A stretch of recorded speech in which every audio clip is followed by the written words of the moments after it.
Hi friends, hello friends, అందరికీ very very good morning friends. మీరందరూ ఏం చేస్తున్నారు? నేనైతే మొన్న భద్రాచలం వెళ్ళానని మీకు చెప్పాను కదా. అక్కడికి వెళ్ళి కొంచెం ఆధార్ కార్డు ఆ విషయాలు అవన్నీ చేయించేసేసి నిన్న నైట్ వచ్చాను. నేను రాజమండ్రి చాలా అలసిపోయినట్లుంది ప్రాణం అయితే. అసలు ఇంటికి వచ్చేసరికి చాలా పనులున్నాయి. పిల్లలు స్కూల్కి వెళ్ళారు. ఈ పనులన్నీ చేసేసి ఇప్పుడే నేను కొంచెం రిలాక్స్ అవుతున్నాను. మీరందరూ నా వీడియోస్ చూస్తున్నారు, నాకైతే చాలా హ్యాపీగానే ఉంది.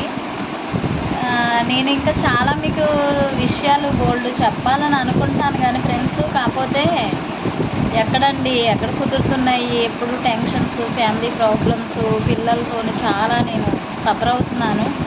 అందుకే నేను ఏమీ చెప్పలేక జస్ట్ షార్ట్స్ లాంటివి అయితే అప్లోడ్ చేస్తున్నాను. వాటికి కూడా మీరు కామెంట్లు పెడుతున్నారు. నాకైతే చాలా థ్యాంక్ యూ మీ అందరికీ. ఇంకా ఏముంది ఫ్రెండ్స్, అలసిపోయాను బాగా. ఈ జర్నీలు చేయలేకపోతున్నాను. మేమేమో ఇక్కడ ఉంటున్నాం, మా బాబేమో అక్కడ ఉంటున్నాడు. ఇప్పుడు ప్రభుత్వం ఏం చేస్తుందంటే, ఇప్పుడు ఒక యాప్ వచ్చిందంట, అందరికీ ఆధార్ కార్డులు, నెక్స్ట్ అవి డేట్ ఆఫ్ బర్త్లు అవన్నీ కరెక్ట్గా ఉండాలంట. ఇంకా వాటి కోసం అయితే చాలా ప్రయాసపడ్డాను నేనైతే.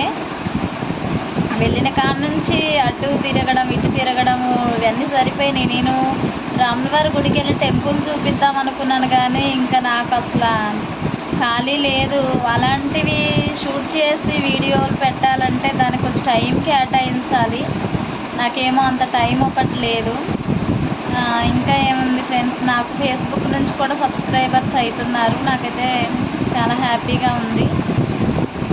మీరందరూ భోజనం చేస్తారా? నేనైతే ఇంకా చేయలేదు, చెయ్యాలి. ఇప్పుడే షాప్ దగ్గర నుంచి కాల్ వస్తే మిషన్ షాప్కి వెళ్ళొచ్చాను. ఇంకా చెయ్యాలి కదా ఏదో ఒకటి. కానీ ఇలాంటివన్నీ పిల్లలకి చిన్నప్పుడే చూసుకోవాలి. ఏ ఒక్క ఇంటి పేరులో కానీ, నెక్స్ట్ తల్లిదండ్రుల పేర్లు, ఇంటి పేరు పిల్లలకి ఏ ఒక్క వార్డు తక్కువైనా మనం వెంటనే సరిచేసేసుకోవాలి. అసలు ఈ తప్పంతా ఎలా జరుగుతుందంటే, మీ సేవ వాళ్ళకి మనం అప్లోడ్ చేసినప్పుడు వాళ్ళు కొట్టేస్తున్నారు. కానీ ఇదే కరెక్టే కాదా నేమ్ అని అయితే చూసుకోమని వాళ్ళు చెప్పట్లేదు. సర్లే మనం చెప్పాం కదా, వాళ్ళు కొట్టేసారులే అనుకుంటున్నాం. తర్వాత ఆధార్ కార్డులే వస్తున్నాయి. వాటి వల్ల మళ్ళీ ప్రాబ్లం ఎదురవుతుంది. దీని గురించి అయితే నేను చాలా సఫర్ అయ్యాను. మా బాబు అయితే 10th అని మీకు చెప్పానుగా, మార్చి 20 నుంచి అయితే ఎగ్జామ్స్ ఉన్నాయి. 10th క్లాస్ రాసుకున్న వాళ్ళందరికీ ఆల్ ద బెస్ట్. బాగా చదువుకోండి, మంచిగా ఎగ్జామ్కి ప్రిపేర్ అవ్వండి. ఇంకా ఇంటి దగ్గర విషయాలన్నీ మర్చిపోయి ఓన్లీ స్టడీ వైపే మీ ఫోకస్ పెట్టమని నేనైతే అందరికీ చెప్తున్నాను. ఇంకా అలా జరిగింది. ఇంకా అలా వెళ్ళేసి వచ్చాను. నైట్ నేను వచ్చేసరికి 9 అయింది.